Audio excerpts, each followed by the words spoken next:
Baco, Bace, ini adalah kisah tentang seorang wanita yang dipertemukan cinta sejatinya dan menikah berkat bantuan Nyi Roro Kidul. Apakah hidupnya benar-benar bahagia? Begini cerita lengkapnya. Di sebuah kota kecil dekat pantai, hiduplah seorang gadis bernama Laras. Sejak kecil ia selalu percaya bahwa cinta itu indah dan tulus. Namun semua berubah ketika ia diselingkuhi oleh cinta pertamanya, Bima. Hubungan mereka berlangsung selama 3 tahun. Laras mencintai Bima sepenuh hati, ia rela melakukan apapun demi kebahagiaan mereka. Namun, semua usahanya sia-sia. Suatu malam, Laras sedang bersama Bima di rumahnya. Mereka duduk di ruang tamu sambil menonton film. Biasanya Bima selalu memegang ponselnya, tetapi kali ini ia meninggalkannya di meja untuk pergi ke dapur. Laras tidak pernah punya kebiasaan mengecek ponsel Bima karena ia percaya penuh padanya. Namun malam itu ada sesuatu yang aneh. Ponsel Bima bergetar berkali-kali, tanda ada pesan masuk. Awalnya Laras hanya melirik sekilas, tetapi ketika ia melihat nama pengirim pesan yang tidak dikenalnya, hatinya mulai berdebar. Penasaran, ia mengambil ponsel itu dan tanpa sengaja layar terbuka karena tidak dikunci. Matanya membesar saat melihat sederet pesan mesra dari seorang wanita bernama Sayang.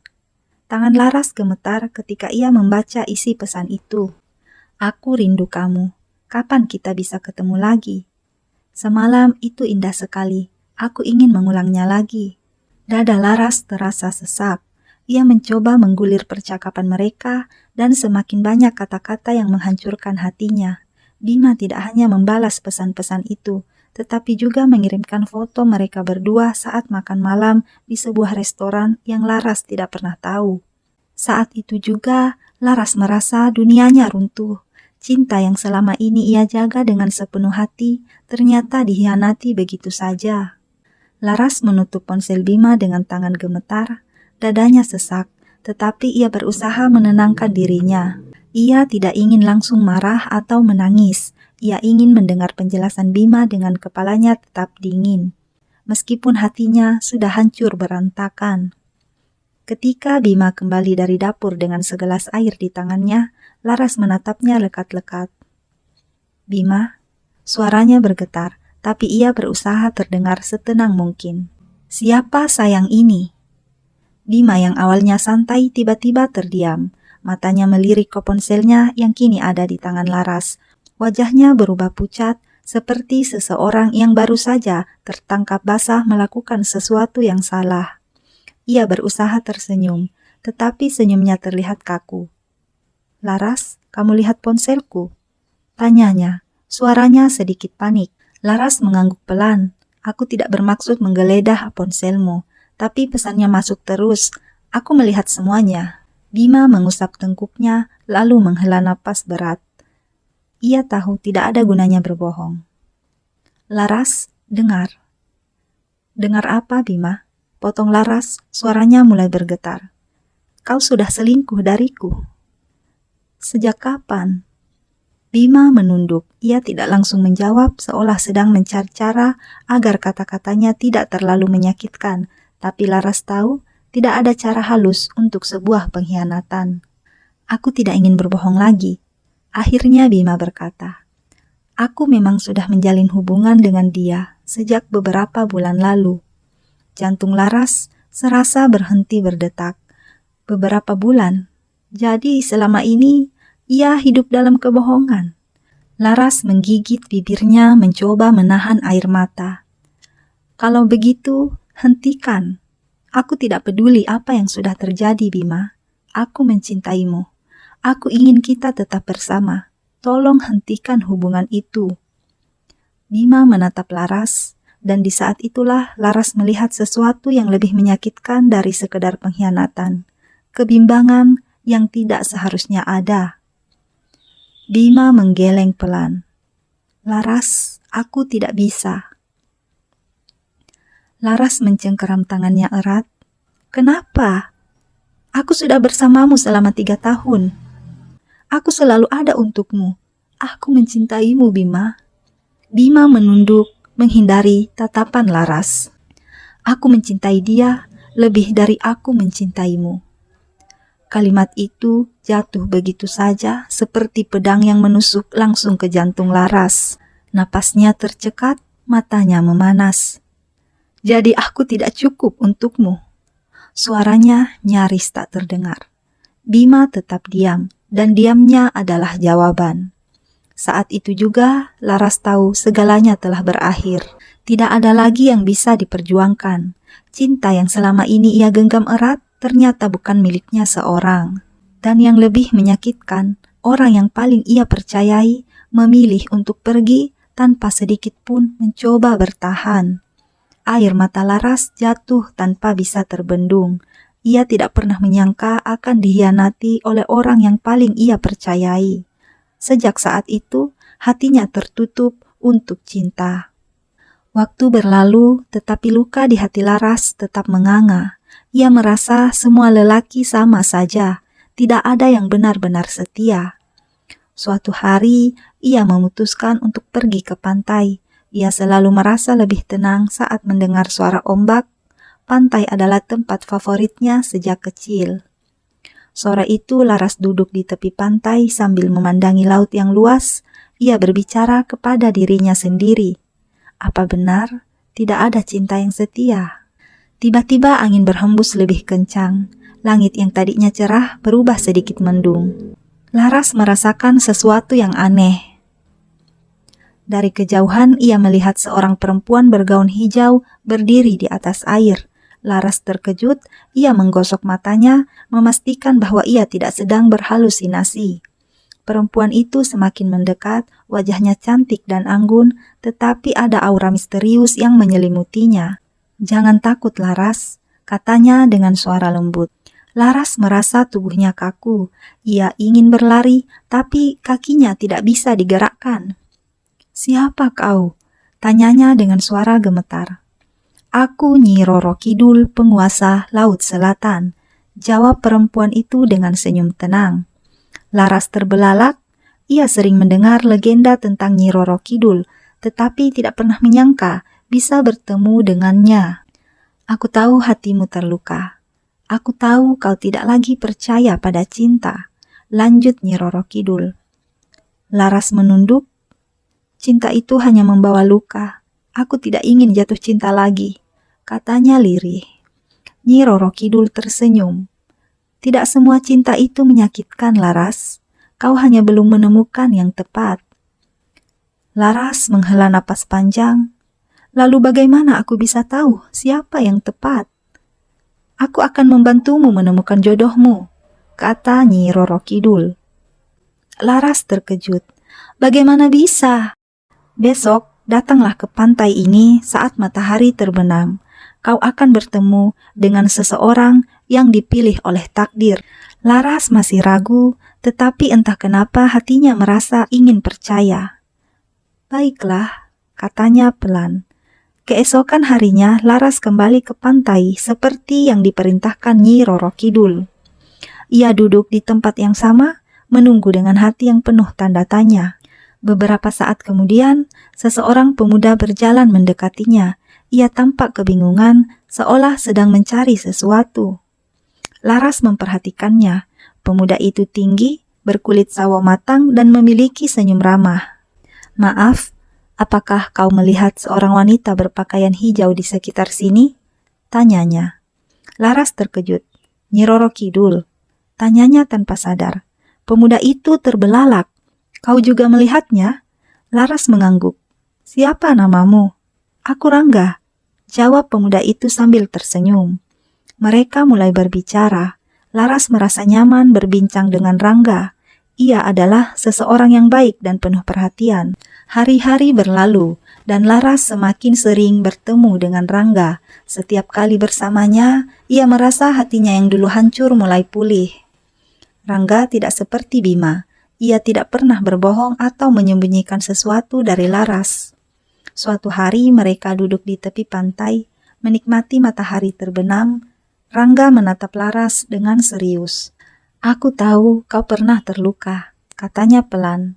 Tapi aku ingin menjadi alasan kau percaya lagi pada cinta. Laras terdiam, ia merasakan sesuatu yang berbeda dalam hatinya. Tidak mudah bagiku untuk percaya lagi, kata Laras jujur. Aku tidak akan memaksamu, tapi aku akan membuktikan bahwa aku tidak akan menyakitimu, kata Rangga dengan tulus. Kata-kata itu menyentuh hati Laras. Untuk pertama kalinya setelah sekian lama, ia merasa ada harapan untuk cinta. Waktu terus berlalu dan perlahan Laras mulai membuka hatinya kembali. Rangga membuktikan dirinya sebagai seseorang yang setia. Ia selalu ada untuk Laras, baik di saat senang maupun sedih. Tidak seperti Bima yang pernah mengkhianatinya. Rangga menunjukkan bahwa cinta sejati bukan hanya tentang kata-kata manis, tetapi juga tentang tindakan nyata. Saat Laras sakit, Rangga merawatnya tanpa lelah. Ia memasakkan bubur, menyendokkan obat, bahkan begadang hanya untuk memastikan Laras tidur dengan tenang. Kamu tidak perlu pura-pura kuat, Laras. Aku ada di sini untukmu, katanya lembut. Setiap kali Laras mencoba menutupi kelemahannya. Ketika Laras menghadapi masalah di tempat kerjanya, Rangga adalah orang pertama yang mendengar keluh kesahnya. Ia tidak pernah bosan mendengarkan cerita Laras. Bahkan saat Laras mengulang-ulang hal yang sama karena hatinya sedang gelisah. Aku tidak bisa memberikan solusi instan, tapi aku bisa menemani kamu melewati semuanya, ucap Rangga suatu malam ketika Laras menangis di pelukannya karena merasa lelah dengan tekanan kantor. Bahkan dalam hal-hal kecil, Rangga menunjukkan kesetiaannya. Ia selalu ingat hal-hal sederhana yang penting bagi Laras. Kopi favoritnya, film kesukaannya, bahkan kebiasaannya yang suka membaca sebelum tidur. Setiap kali Laras merasa ragu akan cinta, Rangga membuktikan bahwa ia berbeda dari pria di masa lalu Laras. Suatu hari Laras bertanya dengan ragu, Rangga, kalau suatu saat aku berubah atau aku sulit untuk dimengerti, kamu tetap akan di sini kan? Rangga menatap Laras dalam-dalam, lalu menggenggam tangannya erat. Laras, aku di sini bukan hanya karena kamu sempurna atau selalu bahagia. Aku di sini karena aku memilih kamu setiap hari dalam keadaan apapun. Saat itu Laras menyadari bahwa cinta sejati bukanlah janji manis atau sekedar kata-kata. Cinta sejati adalah seseorang yang tetap bertahan meskipun dunia berubah, meskipun keadaan tidak selalu mudah. Dan Rangga telah membuktikan itu dengan setiap tindakan kecilnya hari demi hari. Laras pun sadar bahwa cinta sejati tidak selalu datang dari orang pertama yang ia cintai, tetapi dari orang yang benar-benar menghargainya. Suatu malam, Laras kembali ke pantai, tempat segalanya bermula. Angin laut berhembus lembut, membawa aroma asin yang khas. Ombak berdebur perlahan seolah menyambut kedatangannya. Ia berdiri di sana, memandangi luasnya lautan, tempat di mana dulu ia bertemu dengan sosok misterius yang mengubah takdirnya. Nyi Roro Kidul. Dengan hati penuh rasa syukur, Laras melangkah mendekati bibir pantai. Ia menutup matanya, membiarkan kakinya tenggelam di pasir yang dingin. Lalu dengan suara lirih namun penuh ketulusan, ia berbisik, "Terima kasih Nyi Roro Kidul." Laras menghela napas panjang, mengenang masa-masa di mana hatinya hancur dan ia kehilangan kepercayaan pada cinta. Dulu ia berpikir bahwa tidak ada lelaki yang bisa mencintainya dengan tulus, bahwa cinta hanyalah ilusi yang pada akhirnya akan berujung pada pengkhianatan. Namun takdir berkata lain. "Aku hampir menyerah pada cinta." Lanjutnya suaranya bergetar. "Tapi kau menunjukkan kepadaku bahwa cinta sejati itu ada. Kau mengirimkan Rangga ke dalam hidupku, seseorang yang mencintaiku tanpa syarat, yang tidak hanya hadir dalam kebahagiaanku, tetapi juga dalam kesedihanku." Angin tiba-tiba berhembus lebih kencang, membuat hijab Laras berkibar. Sejenak ia merasakan kehadiran yang tak terlihat, seolah-olah sang Ratu Laut Selatan sedang mendengarkan ucapannya. "Aku tidak tahu apakah aku pantas mendapatkan ini," kata Laras lagi, matanya mulai berkaca-kaca. "Tapi aku berjanji aku akan menjaga cinta ini. Aku tidak akan mengkhianati kepercayaan yang telah kau berikan padaku. Ombak menggulung pelan, hampir menyentuh ujung kakinya. Laras tersenyum tipis, lalu membungkuk sedikit sebagai tanda hormat. Ia mengambil setangkai bunga melati putih yang telah dibawanya, lalu meletakkannya di atas air sebagai persembahan kecil. Saat ia berbalik untuk pulang, angin laut bertiup lebih lembut, seolah membelai wajahnya. Hati Laras terasa ringan. Ia tahu di suatu tempat di kedalaman samudera, Nyi Roro Kidul tersenyum padanya. Beberapa bulan kemudian, Rangga melamar Laras. "Maukah kau menghabiskan hidup bersamaku?" Laras menatapnya lama lalu tersenyum. "Iya, aku mau." Hari pernikahan mereka berlangsung indah di tepi pantai. Saat Laras menatap lautan, ia merasa ada sosok tak kasat mata yang tersenyum kepadanya. Ia tahu bahwa takdir telah membawanya pada cinta sejati yang selama ini ia cari. Kini ia percaya bahwa cinta yang tulus memang ada, dan semuanya berawal dari pertemuannya dengan Nyi Roro Kidul di pantai selatan.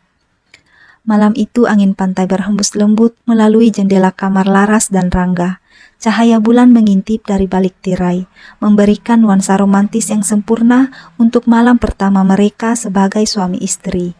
Laras masih bisa merasakan kehangatan dalam pelukan Rangga, suaminya yang kini telah menjadi bagian dari hidupnya. Setelah melewati malam penuh cinta, Rangga tertidur pulas di sampingnya.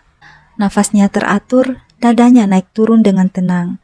Laras tersenyum kecil, menyentuh wajah suaminya dengan penuh kasih. Rasanya masih seperti mimpi bahwa ia akhirnya menemukan seseorang yang benar-benar mencintainya dengan tulus. Namun, meski tubuhnya lelah, Laras sulit untuk kembali tidur. Ia bangkit perlahan dari ranjang, berusaha tidak membangunkan Rangga.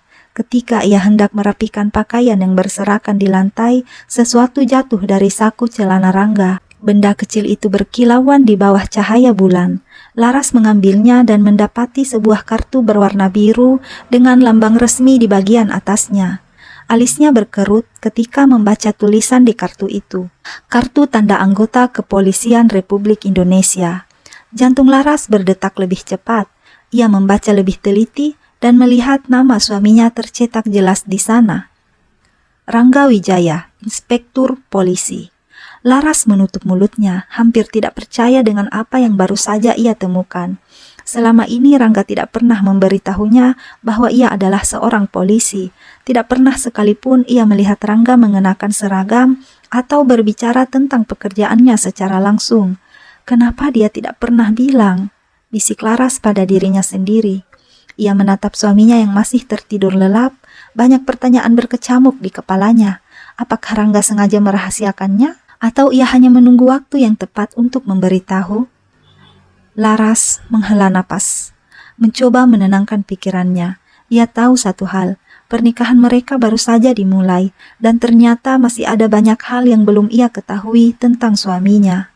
Dengan hati yang penuh tanda tanya, Laras kembali berbaring di samping Rangga, memeluknya erat.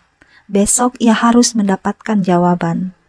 Pagi itu Laras terbangun dengan perasaan gelisah. Cahaya matahari yang masuk melalui jendela terasa hangat di kulitnya, tetapi pikirannya masih dipenuhi pertanyaan tentang Rangga.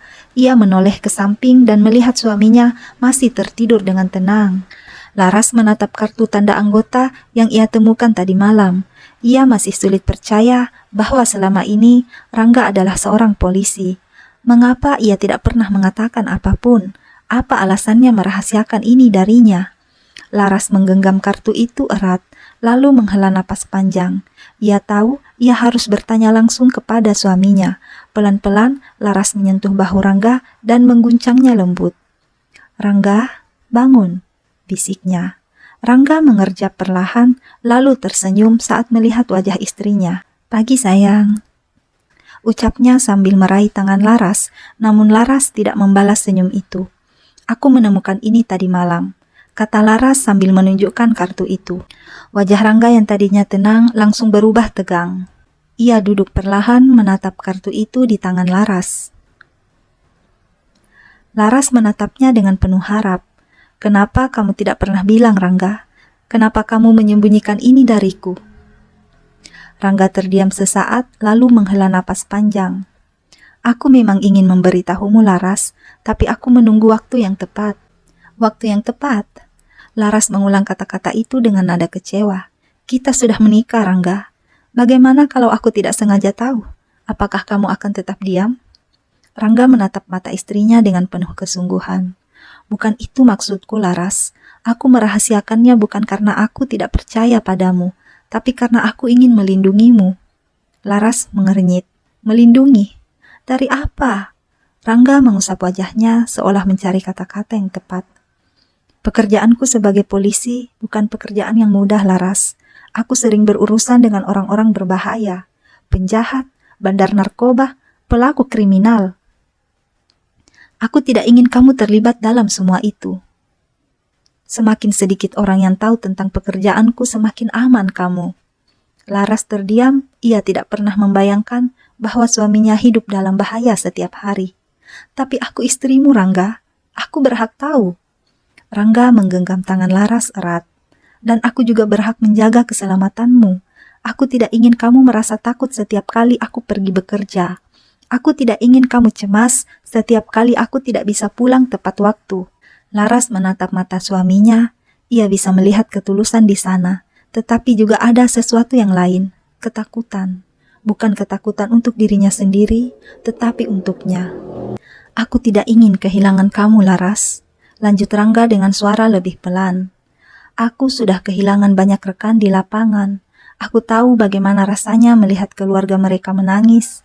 Aku tidak mau kamu mengalami itu. Laras merasakan hatinya mencair perlahan. Ia mengerti sekarang.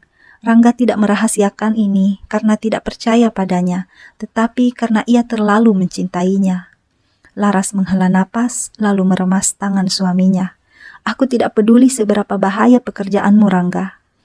Aku hanya ingin kamu jujur padaku. Aku ingin menjadi bagian dari hidupmu sepenuhnya. Kalau aku harus khawatir, biarlah aku khawatir.